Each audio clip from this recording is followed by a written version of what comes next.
Shalom, aku Jen Florence Genara dari Program Studi Bisnis Digital UPI Kampus Tasikmalaya, kelas 1A dengan NIM 2204118. Pada kesempatan kali ini, saya akan membuat video pengajaran atau elaborasi materi dari berbagai materi agama yang telah dijelaskan atau diajarkan oleh Bapak Sukapandia selaku dosen agama Kristen atau agama Protestan di kampus Universitas Pendidikan Indonesia. Maka dari itu, untuk pembahasan kali ini, kita akan mulai dari pembahasan mengenai purpose driven life untuk part yang ketiga dan keempat. Seperti yang sudah kita bahas atau kita pelajari di pertemuan sebelumnya atau pada video sebelumnya, kita mempelajari tentang purpose driven life mulai dari part 1 dan juga part 2. Kali ini kita akan membahas mengenai purpose driven life dari part 3 dan part 4, bahkan sampai ke part 5 dan part 6 nantinya. The reason of everything, kita akan mulai dari sini, bahwa terdapat alasan untuk segala sesuatu. Kenapa kita diciptakan? Apa tujuan hidup kita? Pasti akan ada alasannya, akan ada alasan untuk hidup kita. Maka dari itu ada alasan untuk segala sesuatu. Nah, apa alasan kita hidup? Salah satunya adalah hidup untuk kemuliaan Tuhan. Dan hidup untuk kemuliaan Tuhan itu adalah pencapaian terbesar yang dapat kita capai dengan kehidupan kita. Karena kemuliaan Tuhan itulah yang menjadi sasaran utama kehidupan kita. Mengapa Tuhan menciptakan kita manusia untuk turun ke bumi, padahal Dia sendiri sebenarnya sudah tidak butuh apapun. Tapi Tuhan membutuhkan satu, Dia membutuhkan um, life being, so makhluk hidup yang bisa menyembah Dia, memuliakan Dia. Kita tahu Tuhan udah punya segalanya, tapi Tuhan Tuhan itu butuh orang yang ingin menyembahnya. Maka dari itu, kita manusia diciptakan. Nah, kemudian bagaimana kita bisa mendatangkan kemuliaan bagi Tuhan? Nah, yang pertama adalah menyembah Tuhan. Ini adalah hal yang wajib ya, teman-teman. Menyembah Tuhan itu tidak hanya berbicara tentang pelayanan di gereja atau pelayanan di mana aja, tapi dengan kita berbuat baik kepada orang, kita berbuat seperti Kristus, kita berlagak atau bertingkah seperti Kristus saja, itu kita sudah bisa menyembah, sudah bisa dibilang bahwa kita sudah melakukan penyembahan terhadap Tuhan karena kita melakukan tingkah laku seperti Kristus. Nah, yang kedua adalah mengasihi sesama. Nah, ada yang perlu diingat ya teman-teman, ada tertulis dalam Alkitab bahwa kasihilah sesamamu seperti kamu mengasihi dirimu sendiri. Ketika kita sudah tahu siapa kita dan apa tujuan hidup kita, dan kita mengasihi diri kita sendiri, setelah itu adalah tugas kita untuk mengasihi sesama kita. Kita harus ingat bahwa setiap ciptaan Tuhan itu adalah serupa dan segambar dengan Tuhan. Jadi siapapun orangnya, mereka adalah orang yang diciptakan serupa dan segambar. Oleh karena itu kita harus mengasihi mereka sama seperti mengasihi diri kita sendiri yang merupakan serupa dan segambar juga dengan Tuhan. Jadi semua adalah sama dan kita harus mengasihi mereka. Yang ketiga adalah menjadi seperti Kristus. Seperti yang sudah saya bahas tadi ya, menjadi seperti Kristus adalah salah satu hal yang harus dilakukan ketika kita ingin hidup kita menjadi sumber kemuliaan Tuhan. Bagaimana orang bisa melihat bahwa kita adalah seorang pengikut Kristus? Bagaimana orang bisa melihat bahwa, oh, dia adalah orang baik atau orang yang memang pengikut Kristus, yang memang mencerminkan kehidupan Kristus jika kita tidak menjadi seperti Kristus. Kita memang tidak bisa sempurna, tapi setidaknya kita berproses pelan-pelan, sedikit demi sedikit, untuk terus melakukan apa yang Tuhan lakukan, menjadi serupa dan segambar, benar-benar segambar dengan Tuhan. Oleh karena itulah Tuhan menciptakan kita. Yang keempat adalah melayani orang lain melalui karunia yang kita miliki. Kita sebagai manusia punya banyak banget karunia dan juga talenta. Ada yang bisa nyanyi, bisa gambar, mungkin bakatnya adalah public speaking, berbicara depan banyak orang, dan lain sebagainya. Nah, bakat-bakat atau karunia yang kita miliki ini, kita harus menggunakannya untuk melayani orang, melayani demi kemuliaan Tuhan, bukan cuma untuk mendapatkan pujian semata. Misalnya kita membantu orang ketika kita bisa, andai kata kita bisa matematika, kemudian kita melihat teman kita kesulitan saat belajar matematika, kita bantu. Ketika kita bantu, kita sudah melayani orang lain. Ingat bahwa Tuhan mengajarkan kita untuk melayani, bukan yang dilayani, teman-teman. Tuhan sudah melakukan teladan itu, dan sekarang giliran kita untuk bisa melakukan teladan tersebut. Yang kelima adalah memberitahukan orang lain tentang Dia. Kehidupan kita di bumi ini tidak lain dan tidak bukan adalah untuk kemuliaan Tuhan. Nah, bagaimana cara kita untuk bisa membuat orang tahu siapa Tuhan? Bagaimana orang tahu gitu loh, siapa Yesus, siapa Juru Selamat? Caranya adalah kita yang udah tahu siapa juru selamat, siapa Tuhan yang sebenar-benarnya, kita yang memberitahukan mereka bahwa mereka itu seharusnya menyembah Tuhan. Kitalah yang memberitahu mereka karena kita sudah tahu. Tapi kita tahu banyak orang yang masih tersesat, orang yang tidak tahu apa-apa. Nah, itu tugas kita dan itu tujuan hidup kita, teman-teman, untuk memberitahukan orang-orang lain tentang Tuhan Yesus Kristus, Sang Juru Selamat dunia. Nah, selanjutnya, hidup kita tuh untuk apa sih sebenarnya? Sama pertanyaan yang sama, tapi akan ada slightly different untuk jawabannya. Yang pertama adalah Tuhan mengundang kita untuk hidup bagi kemuliaan Tuhan dengan memenuhi tujuan yang Ia buat untuk kita. Ini sebenarnya meringkas ya tadi dari apa yang sudah saya jelaskan tadi. Jadi Tuhan itu mengundang kita untuk hidup. Tuhan ingin kita hidup untuk kemuliaan Tuhan dengan memenuhi tujuan yang Ia buat untuk kita. Nah, tadi kan udah dijelasin tuh tujuan-tujuan yang Tuhan buat untuk kita. Nah, Tuhan itu menghidupkan kita atau menciptakan kita untuk memenuhi tujuan yang Tuhan buat yang tadi itu. Nah, itulah alasan kehidupan kita. Yang kedua adalah kehidupan yang sebenarnya dimulai dengan memberikan diri kita sepenuhnya kepada Yesus Kristus. Pasti teman-teman pernah dengar kata-kata lahir kembali, reborn. Nah, itu adalah kata-kata yang sering dipakai di beberapa gereja untuk menyatakan bahwa ketika kita reborn, aku lahir kembali, kita tuh udah ready, udah siap untuk melayani Kristus sepenuhnya, memberikan diri kita berserah 100% kepada Yesus dan membiarkan Tuhan menggunakan hidup kita 100% hanya untuk kemuliaannya. Kita tidak lagi punya kontrol apapun yang Tuhan biarkan terjadi dalam hidup kita. Itu adalah rencana atau jalannya Tuhan. Kita hanya perlu ikut taat sama kata-katanya Tuhan.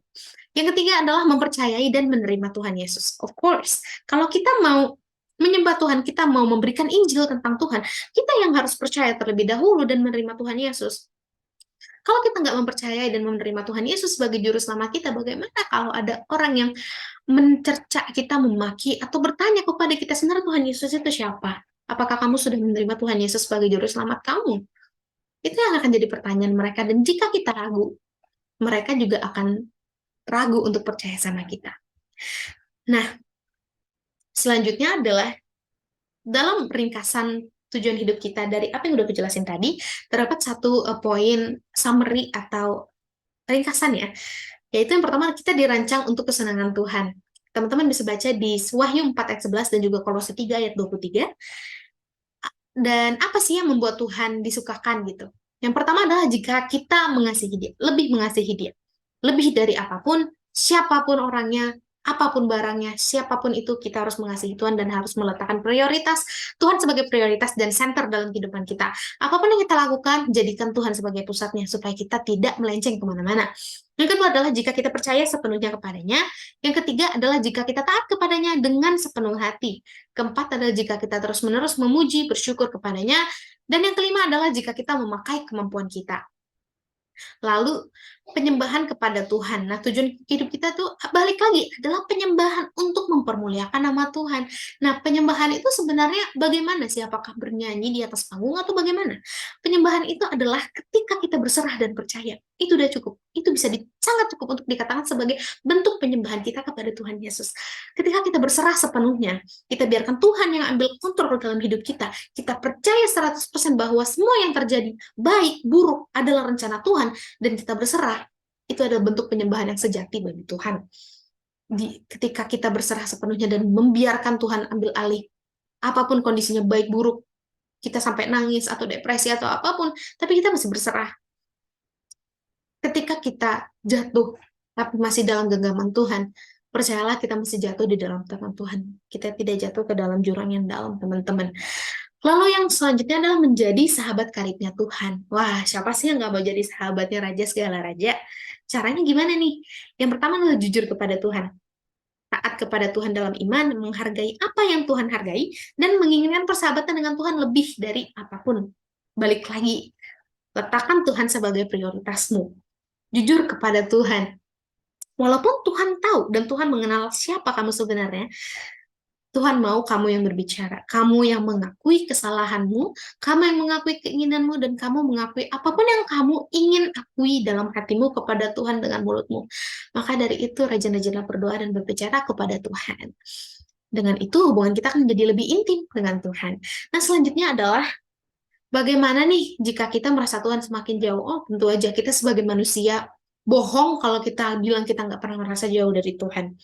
Setan dan orang-orang yang nggak suka dengan kedekatan kita dengan Tuhan Yesus pasti akan berusaha dengan keras. Iblis atau setan itu pasti akan berusaha dengan keras untuk bagaimana caranya kita bisa jauh dari Kristus. Entah mendatangkan kenikmatan duniawi dan segala macam. Hal itu masih terjadi sampai hari ini dan bohong kalau kita bilang enggak. Yang pertama adalah katakan apa yang kamu rasakan kepada Tuhan. Itu tadi ya, teman-teman doa jujur sama Tuhan. Apa yang kamu rasakan?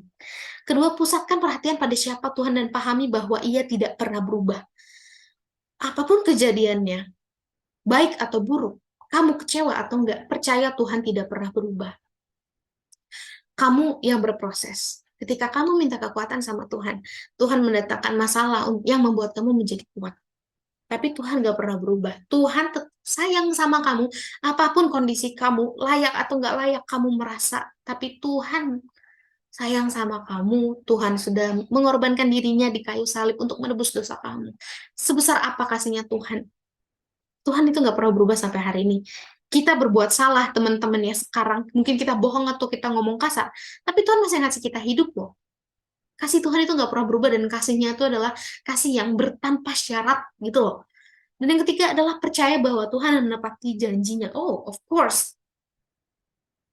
Tuhan adalah Tuhan yang menepati janjinya.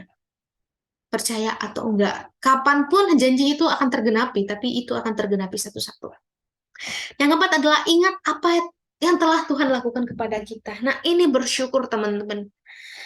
Sekecil apapun hal yang harus kita syukuri, tapi harus bersyukur karena syukur itu adalah awal dari kebahagiaan.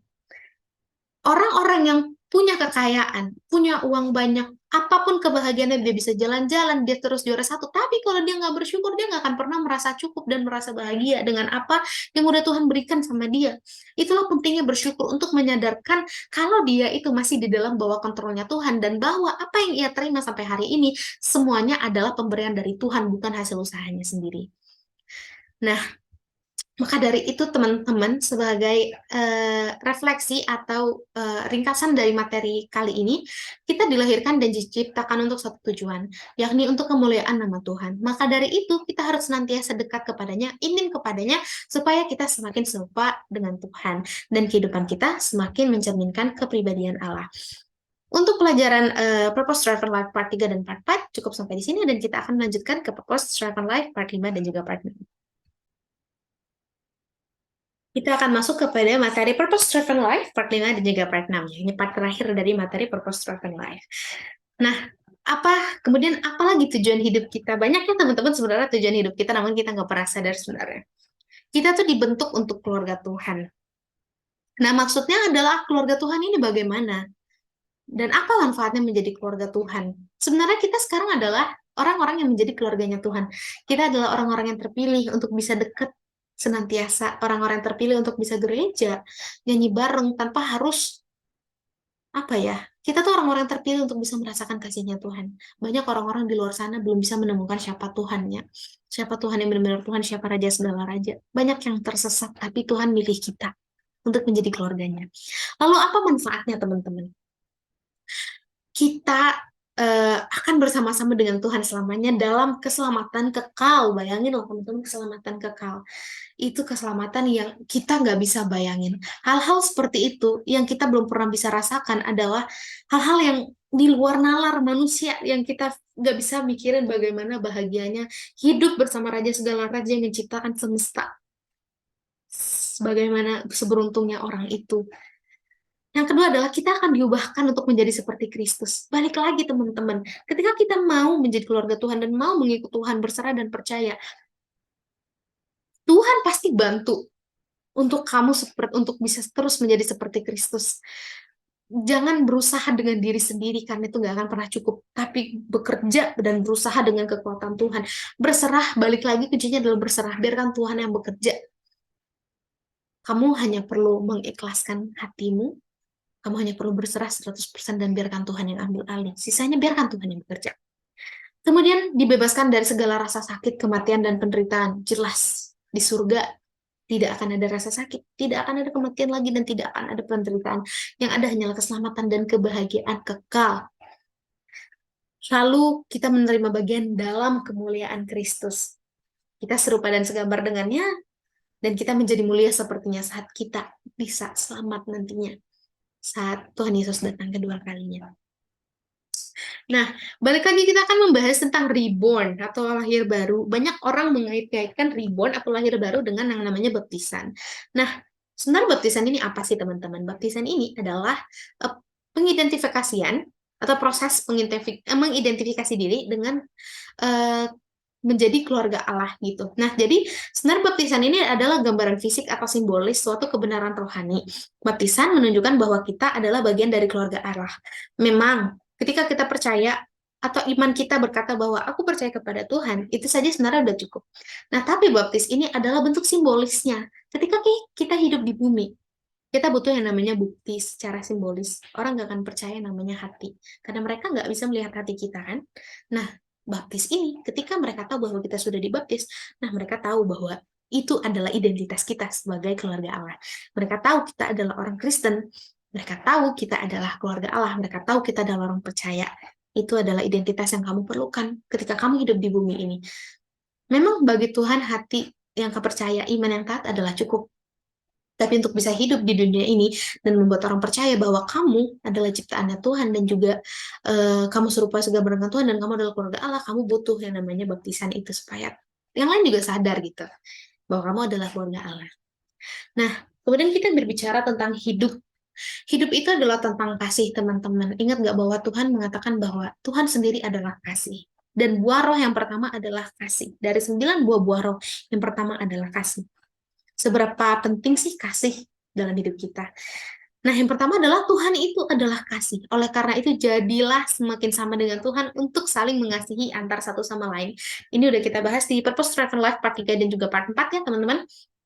Lalu, hidup tanpa kasih adalah tidak berharga. Teman-teman bisa baca ini di Matius 22 ayat 37-39. Benar, hidup tanpa kasih adalah tidak berharga. Karena sejujurnya hidup ini adalah berbicara tentang mengasihi diri sendiri, mengasihi orang lain, dan juga mengasihi Tuhan Yesus. Jadi hidup tanpa kasih adalah tidak berharga. Yang ketiga adalah kasih akan kekal selamanya. Pasti, karena Tuhan itu adalah kasih dan Tuhan itu kekal, maka kasih akan kekal selamanya. Teman-teman juga bisa baca di 1 Korintus 13 ayat 13. Kemudian yang keempat adalah kita akan dievaluasi berdasarkan kasih kita. Yang kelima adalah ekspresi kasih yang terbaik adalah waktu. Orang-orang mengatakan bahwa waktu adalah uang. Ketika kita bisa meluangkan waktu untuk sesuatu, maka kita benar-benar meniatkan bahwa, oh, hal itu adalah hal yang berharga yang kita nggak bisa hilangin.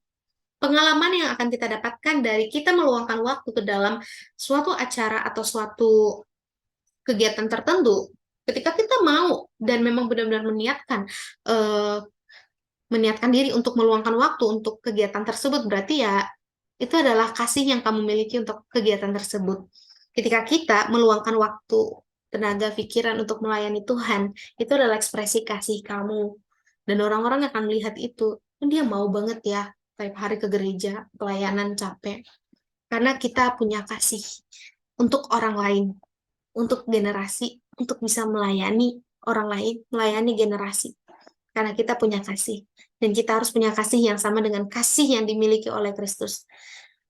Memang mungkin kita tidak bisa punya kasih yang tidak bersyarat, tapi terus berusaha. Setidaknya kita punya kasih yang seperti Kristus.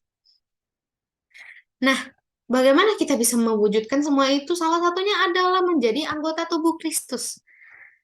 Artinya adalah mengikut Kristus termasuk menjadi anggota, bukan hanya percaya.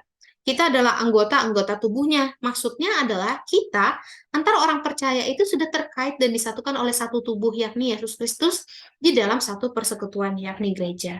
Jadi setiap orang percaya itu adalah satu kesatuan, satu unity yang disatukan untuk kemuliaan Tuhan dan menjadi anggota tubuh Kristus. Jika kita kehilangan satunya, salah satunya kita akan cacat. Oleh karena itu, jangan sampai kita keluar dari tubuh Kristus ini, dari persekutuan, dari salah satu hal yang sudah membuat kalian unity. Lalu sebenarnya kenapa kita perlu gereja? Kenapa kita perlu anggota tubuh Kristus ini sih, teman-teman? Yang pertama adalah menunjukkan bahwa kita adalah orang percaya sejati. Balik lagi seperti yang tadi baptisan, ini adalah bentuk simbolis sebenarnya. Menunjukkan bahwa kita adalah orang percaya sejati. Yang kedua adalah menggerakkan kita keluar dari isolasi kepentingan diri sendiri. Ketika kita sudah gereja, kita meluangkan waktu kita keluar dari isolasi untuk menjadi egois. Karena kita akan berinteraksi dengan orang lain dan kita akan belajar bahwa menghargai orang lain itu sama pentingnya dengan menyebarkan kasih. Bahwa kasih bisa disebarkan melalui menghargai orang lain dan tidak egois. Lalu ketiga adalah membantu kita mengembangkan kerohanian. Oh, pasti. Kita akan semakin, ibaratnya di dalam gereja hal yang kita lakukan adalah kegiatan-kegiatan rohani. Beda ketika kita di rumah atau di sekolah, kegiatan yang kita lakukan kebanyakan adalah kegiatan duniawi. Tapi ketika kita di gereja, semua kegiatan yang kita lakukan hanya berfokus kepada Tuhan. Memang kita bisa melakukan ibaratnya pujian penyembahan di dalam rumah, tapi pasti akan lebih fokus dan lebih khusyuk ketika kita melakukannya di gereja. Apalagi dalam satu komunitas yang punya visi dan misi yang sama untuk sama-sama memuliakan Tuhan. Lalu tubuh Kristus itu memerlukan kita. Gereja perlu kita, teman-teman. Gereja itu diperlukan di dunia ini untuk bisa menyebarkan Injil. Ibaratnya suatu organisasi ya. Kita nggak bisa jalan satu-satu, tapi kita bisa berjalan secara unity. Walaupun mungkin sekarang kita ditentang, banyak yang menentang kita, tapi ketika kita bisa berjalan sebagai satu unity yang mengagungkan kemuliaan Tuhan, yang punya satu visi untuk memuliakan nama Tuhan, satu visi untuk mencapai keselamatan yang abadi, kita kuat. Dan kekuatan itu yang kita nggak dapetin ketika kita sendiri. Iya, mungkin ya kita bekerja dengan kekuatan Tuhan, tapi yang namanya support system, pasti itu kita perlukan dalam kehidupan kita. Benar apa benar? Pasti benar. Nah, Tuhan juga menghendaki kita untuk hidup bersama gitu loh. Jadi yang pertama itu seperti mengembangkan komunitas. Di gereja sekarang udah banyak banget loh teman-teman komunitas-komunitas rohani seperti Komsel, Komsel yang merupakan kumpulan-kumpulan kecil yang isinya adalah sharing satu sama lain, berbicara, deep talk, berbicara kayak kamu kenapa hari ini, kamu gimana harinya. Itu adalah salah satu bentuk komunitas yang akan membuat kamu nyaman dan membuat kamu berjalan dalam track. Banyak komunitas yang nggak bener. Ketika kamu masuk ke komunitas yang nggak bener, mereka juga akan nge-guide kamu ke hal yang nggak bener. Tapi ketika kamu masuk ke komunitas gereja, mereka pasti akan nge-guide kamu menuju jalan Tuhan. Yang kedua adalah memulihkan persekutuan yang retak. Kenapa? Karena hubungan itu selalu berharga untuk dipulihkan. Bagaimana cara memulihkan persekutuan retak? Yang pertama adalah berbicara kepada Tuhan terlebih dahulu. Tuhan adalah yang memegang kendali. Ketika kita punya masalah, ngomong sama Tuhan terlebih dahulu. Bagaimana caranya aku bisa mengembalikan atau memulihkan hubungan ini? Yang kedua adalah selalu ambil inisiatif. Nggak perlu menjadi orang yang salah dulu untuk minta maaf. Ketika kita punya inisiatif untuk memperbaiki hubungan ini, maka lakukan. Ketika kamu bisa, maka lakukan. Merendah, ketika kita bisa merendahkan diri kita, bukan merendahkan diri, merendahkan hati kita untuk tidak egois dan tidak mementingkan diri sendiri. Itu adalah hal yang hebat karena kita menghargai orang lain, kita menghargai hubungan ini. Yang ketiga adalah akuilah bagian kita dalam konflik itu. Nah, kalau kamu salah, apalagi yang ini, kamu harus mengaku. Nah, maka minta maaflah ketika kamu memang melakukan kesalahan. Yang keempat adalah tekankan rekonsiliasi, bukan resolusi. Yang kelima adalah serang masalah bukan orangnya. Banyak orang menyerang orangnya. Ketika dia melakukan ada suatu kasus atau suatu kesalahan, yang diserang adalah orangnya, bukan masalahnya. Ini stigma yang masih membekas dan masih ada, bahkan sampai hari ini masih banyak. Karena orang-orang lebih fokus kepada subjeknya, bukan objeknya. Mereka kan lebih gampang menyalahkan, oh si ini salah, tanpa tahu masalahnya seperti apa. Apa latar belakang dari subjek tersebut melakukan hal itu. Lalu, yang terakhir adalah, selanjutnya adalah kita diciptakan untuk menjadi serupa dengan Kristus. Ini dia poin utamanya. Teman-teman bisa baca ini di Roma 8 ayat 29, Kolose 1 ayat 5, dan juga Kolose 2 ayat 7. Dari awal, rencana Bapa adalah menjadikan kita seperti anaknya, Yesus Kristus, atau menjadikan kita seperti dia. Yang kedua adalah tujuan utama Tuhan untuk kehidupan kita bukanlah untuk kenyamanan, melainkan untuk pengembangan karakter yang sesuai dengan buah-buah roh. Yang ketiga adalah Tuhan menciptakan kita ke bumi agar kita membangun dan memperkuat karakter kita sebagai persiapan untuk kehidupan kekal. Ketika kita sudah lolos ujian yang ada di bumi, Ibaratnya bumi ini adalah medan perang, medan ujian. Siapa yang akan menjadi pemenangnya untuk mendapatkan keselamatan abadi adalah orang yang berhasil lolos ujian dari Tuhan. Semua masalah, semua godaan yang ada dalam dunia ini, itu semua adalah salah satu bentuk ujian yang Tuhan berikan untuk kita. Apakah kita bisa survive? Apakah kita terus mengandalkan Tuhan untuk bisa mengatasi masalah itu, atau malah kita kalah gitu, atau malah kita menyeleweng ke jalan yang lain. Nah, seperti itu. Maka dari itu kita harus terus meminta pertolongan Roh Kudus. Ingat bahwa ketika Tuhan Yesus Tuhan Yesus naik ke surga, Ia menjanjikan Roh penghibur, yakni Roh Kudus yang akan menuntun kita dalam kehidupan kita. Maka dari itu, roh Allah itu, dia selalu bekerja dalam diri kita. Sadar atau nggak sadar. Teman-teman bisa baca ini di Filipi 2 ayat 13. Dan poinnya adalah, kita harus bekerja sama dengan pekerjaan Roh Kudus. Pekerjaan Roh Kudus pasti akan berujung baik. Ketika kita tahu hal itu baik, maka kerjakan. Sekalipun itu sulit, sekalipun hal itu menentang banyak hal, menentang keinginan manusia, tapi kalau kita tahu itu hal yang baik, kerjakan. Ketika Roh Kudus sudah berkata seperti itu, maka kerjakan, karena itu adalah bagian dari rencana Tuhan, dan itu adalah suara Tuhan. Kedua adalah Tuhan memakai firman, umat, dan situasinya untuk membentuk kita. Tuhan pakai Alkitab, pakai firman. Tuhan pakai umat dan yang lain. Tuhan memberi kita banyak lingkungan teman-teman untuk membentuk kita. Mungkin banyak teman-teman yang berbagai karakter yang kita nggak ngerti, banyak yang mungkin kita nggak terlalu suka atau nggak cocok, banyak yang menjengkelkan mungkin, tapi juga banyak yang dekat. Nah, itu adalah proses pengembangan karakternya kita di bumi. Tuhan itu nggak akan membiarkan kita berjuang sendiri. Tuhan itu nggak akan memberikan kita ujian lebih dari kemampuan kita. Tuhan itu udah tahu porsinya kita, teman-teman, lebih dari yang kita tahu. Kemudian situasinya adalah berbagai situasi yang Tuhan berikan itu adalah untuk membentuk kita. Sulit, susah, kecewa, bikin kita depresi, atau berbagai masalah keluarga dan yang lain, itu adalah proses pembentukan karakter kita, sadar atau nggak sadar, teman-teman. Lalu menjadi serupa dengan Kristus adalah proses bertumbuh yang lama dan perlahan. Seperti yang udah aku katain tadi, menjadi serupa dengan Kristus itu nggak bisa langsung, dan kita nggak akan pernah bisa menjadi sempurna seperti Kristus, tapi berproseslah untuk menjadi serupa. Setidaknya hiduplah seperti bagaimana Yesus hidup dahulu kala. Nah, itu adalah materi dari berbagai tujuan hidup kita, purpose driven life, mengapa kita diciptakan di bumi ini. Dari itu, untuk materi purpose driven life, selesai sampai di sini dan kita akan lanjut kepada materi berikutnya, yaitu image of God. Oke, balik lagi. Sekarang kita akan ngebahas tentang in God's image, atau dalam gambarnya Tuhan. Kita mulai dari definisi manusia. Banyak banget definisi manusia menurut beberapa sudut pandang. Mulai dari evolusi. Dari evolusi, kita tuh manusia tuh berevolusi melalui ukuran otak, ability to use tools, dan juga dentition. Dan yang kedua adalah Wikipedia. Wikipedia mengatakan bahwa manusia itu adalah dulunya spesies Homo sapiens.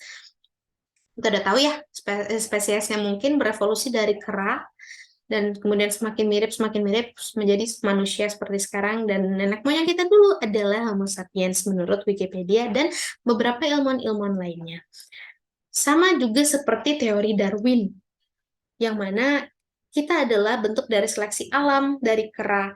Jadi kera yang lolos seleksi alam menjadi Homo sapiens, menjadi bentuk-bentuk manusia purbakala lainnya, dan sampai kepada kita sampai hari ini. Namun Alkitab berkata berbeda. Teman-teman bisa baca di Kejadian 1 ayat 26, ini menjadi ayat pegangan aku banget. Then God said, let us make man in our image, in our likeness, and let them rule over the fish at the sea, and the bird of the air, and over all the creatures that move along the ground.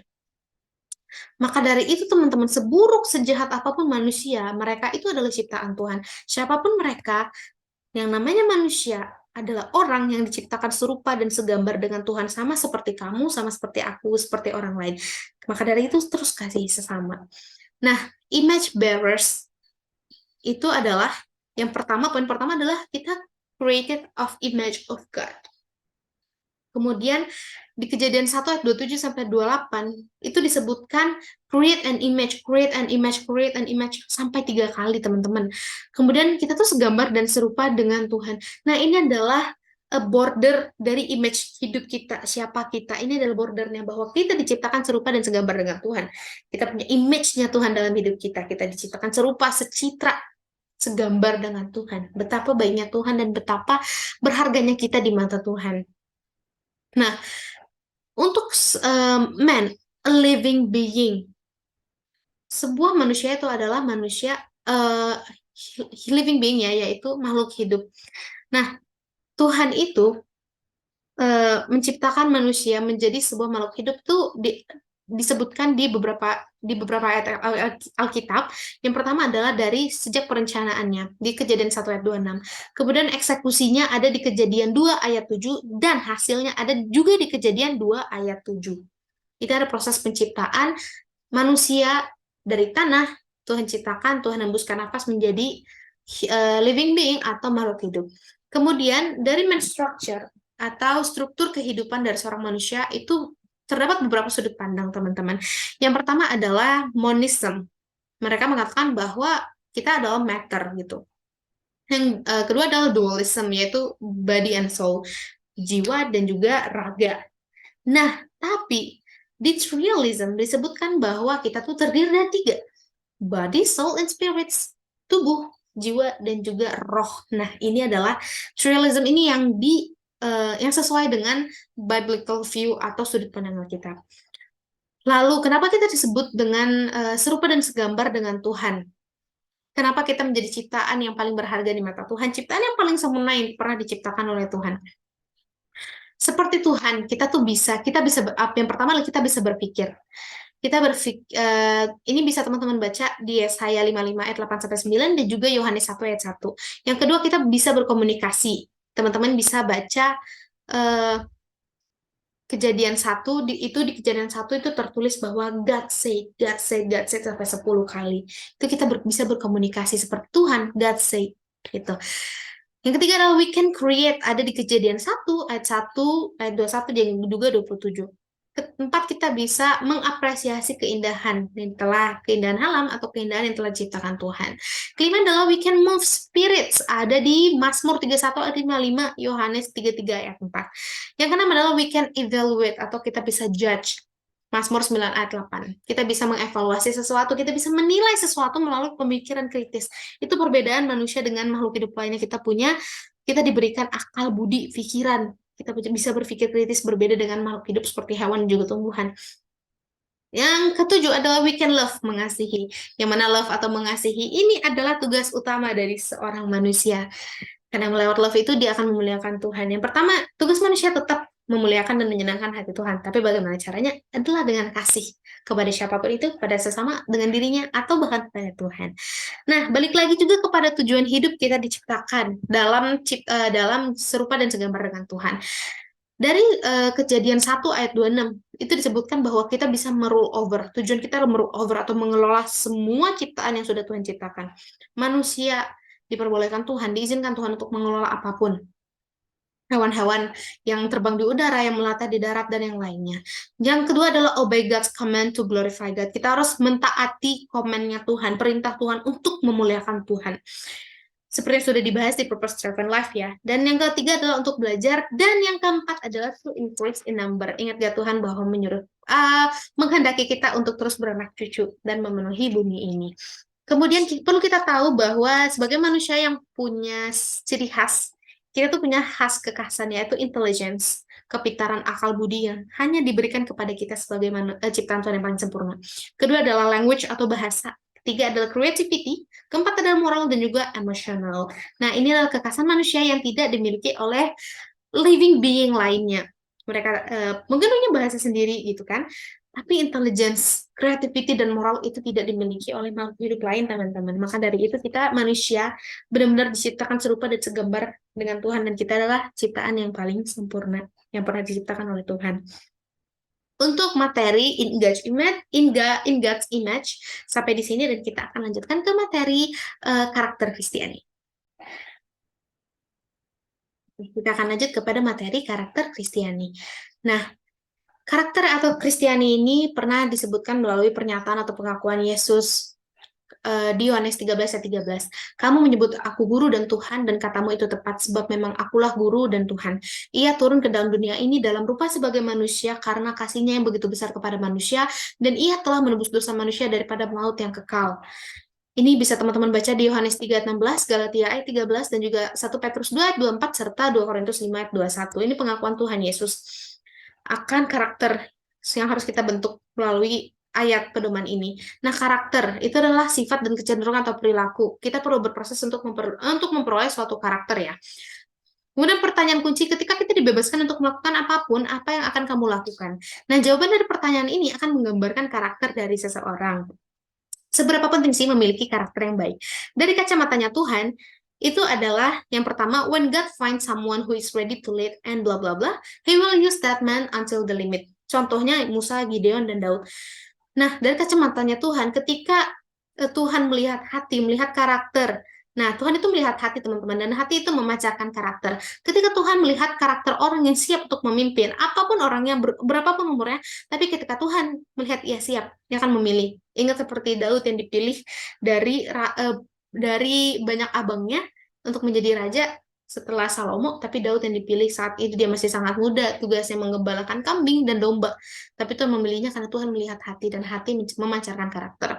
Yang kedua, firman Tuhan mengingatkan kita akan pentingnya karakter. Ini bisa teman-teman baca di Efesus 2 ayat 10, 3 Yohanes 4, dan juga Filipi 4 ayat 5, serta Roma 12 ayat 2. Nah, perlu kita tahu apa sih yang membentuk karakter seseorang. Yang pertama adalah faktor eksternal. Nah, seperti teman, keluarga, guru, lingkungan lain yang berinteraksi dengan kita. Ini pasti ya, teman-teman. Nah, yang kedua adalah faktor internal. Nah, ini adalah cara pandang atau mindset. Keyakinan pribadi. Keyakinan pribadi kita menentukan mindset kita. Maka dari itu, miliki mindset bahwa sebagai orang percaya, kita harus terus berusaha untuk semakin serupa dengan Kristus. Ini akan kembali lagi pada akhirnya pada image of God dan juga purpose driven of life. Nah, perlu kita tahu sebenarnya karakter Kristus itu seperti apa. Yang pertama adalah rendah hati dan integritas. Ada di 1 Petrus 3 ayat 8 dan juga 1 Petrus 5 ayat 5. Yang kedua adalah kebesaran hati. Ini teman-teman bisa baca di Amsal 27 ayat 19. Yang ketiga adalah senantiasa berserah kepada Tuhan. Perlu teman-teman ingat saat Yesus akan disalibkan dan ia berdoa di Taman Getsemani. Yesus memang berdoa, jikalau engkau bisa melewatkan cawan ini daripadaku, gitu. Memang saat itu Yesus sedang berbeban berat, tapi kembali lagi dia berserah dan mengatakan bahwa apapun yang menjadi kehendakmu terjadilah. Dia berserah. Nah, itu yang harus kita teladani, dan itulah karakter Kristus, teman-teman. Nah, bagaimana cara membentuk karakter-karakter yang mungkin terlihat sulit dan kelihatannya mungkin nggak mungkin ya, tapi ini mungkin. Dengan bantuan Tuhan semuanya pasti bisa. Berserah, teman-teman. Itu yang perlu, itu yang penting banget, berserah sama Tuhan. Ketika kita udah punya niat, udah punya tekad untuk bisa menjadi serupa dengan Kristus, itu Tuhan yang akan merubahkan kita. Karena kita udah berserah dan kita menyerahkan hati dan pikiran kita untuk dikontrol oleh Tuhan sepenuhnya. Nah, bagaimana caranya? Yang pertama adalah perintah Allah pertumbuhan rohani. Nah, itu yang tadi aku bilangnya. Yang kedua adalah memaksimalkan potensi diri.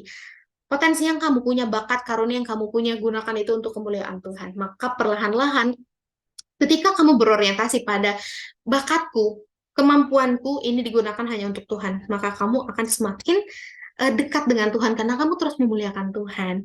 Nah, untuk menjadi penghujung dari materi ini adalah sebagai orang percaya sangat penting untuk memiliki karakter yang baik yang menyerupai Kristus. Nah, kita itu hidup untuk kemuliaan Tuhan, kemuliaan Allah, dan tindakan kita, tingkah laku kita akan memancarkan siapa diri kita. Jika kita bertindak sesuai dengan tingkah laku Allah, maka kemuliaan Tuhan akan terpancar lewat kehidupan kita. Oleh karena itu, penting untuk memiliki karakter Kristus dalam hidup kita. Untuk materi dari karakter Kristiani sampai di sini, kita akan lanjut kepada materi berikutnya. Selanjutnya, kita akan masuk kepada materi visi hidup. Nah, di visi hidup ini sebenarnya gak banyak ya teman-teman, karena pada dasarnya visi hidup itu sebenarnya, visi hidup setiap orang itu berbeda-beda, karena visi hidup itu bersifat khas dan unik tergantung pada orangnya. Tapi, ketika kita punya visi, kita tuh sebenarnya punya tujuan yang sama, yaitu purpose driven life yang kemarin kita bahas. Kita punya berbagai jenis tujuan-tujuan tersebut, tapi visinya mungkin berbeda gitu loh. Nah, tujuan hidup manusia untuk meringkas, kita dirancang untuk menyenangkan Allah, dibentuk untuk menjadi anggota keluarga Allah, diciptakan menyerupai Kristus, didesain untuk melayani Allah, dan dibuat untuk sebuah misi. Nah, untuk melakukan misi, kita harus punya visi dulu. Sebenarnya visi itu apa? Visi itu adalah mengenali langkah hari demi hari untuk menentukan tujuan hidup. Nah, sebenarnya visi kita tuh banyak teman-teman sebagai orang percaya, tapi perlu kita tahu bahwa ada prinsip dasarnya, yakni ada di Kolose 1 ayat 16, boleh teman-teman baca, ini adalah prinsip utama untuk menentukan visi dalam kehidupan kita melayani Kristus. Nah, pusat dari visi kita tahu, ujung dari visi kita ini akan masuk kepada amanat agung, teman-teman. Mungkin teman-teman ingat banget ya, ada di Matius 20 ayat eh, Matius 28 ayat 19 sampai 20. Karena itu pergilah, jadikanlah semua bangsa muridku dan baptislah mereka dalam nama Bapa dan Anak dan Roh Kudus, dan ajarlah mereka melakukan segala sesuatu yang telah kuperintahkan kepadamu, dan ketahuilah aku menyertai kamu senantiasa sampai kepada akhir zaman. Ini adalah visi utama kita, teman-teman.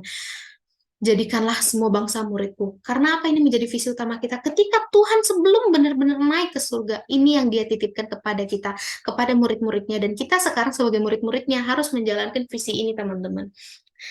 Sebelum kedatangan Tuhan Yesus yang kedua kalinya, pastikan kita sudah melakukan ini. Membawa banyak jiwa untuk percaya kepada Tuhan. Ini visi hidup kita. Kita tugasnya adalah untuk memuliakan nama Tuhan di bumi ini. Dan ketika kita bisa memuliakan nama Tuhan, membawa banyak orang untuk percaya kepada Tuhan bahwa Ia adalah the King of Kings, the Lord of Lords, itulah titik di mana visi kita sudah tercapai dan itulah kita siap untuk dijemput oleh Tuhan. Pastikan bahwa amanat agung ini teman-teman pegang dan teman-teman jalankan seumur hidup. Karena untuk proses mencapai amanat agung, membuat orang percaya bahwa Tuhan itu adalah Tuhan, lewat hidup kita itu adalah hal yang panjang dan proses yang sulit. Oleh karena itu, teman-teman harus terus berdoa, harus terus meminta pertolongan Tuhan, berserah, karena amanat agung ini benar-benar adalah pesan Tuhan yang serius yang harus kita tanggapin. Tuhan memang meminta kita untuk percaya dan segala macam menyebarkan kasih, tapi pusatnya adalah hal ini, amanat agung Kristus yang Tuhan titipkan pada kita. Jangan sampai kita ketinggalan, jangan sampai kita hanya menjadi penonton yang melihat orang menjadi percaya kepada Tuhan, tapi pastikan kita yang membuat mereka percaya pada Tuhan. Nah, itu dia materi dari visi hidup dan juga masuk sedikit kepada amanat agung ya, teman-teman. Jadi, visi hidup kita sebenarnya adalah untuk menuntaskan amanat agung dan menggenapi amanat agung.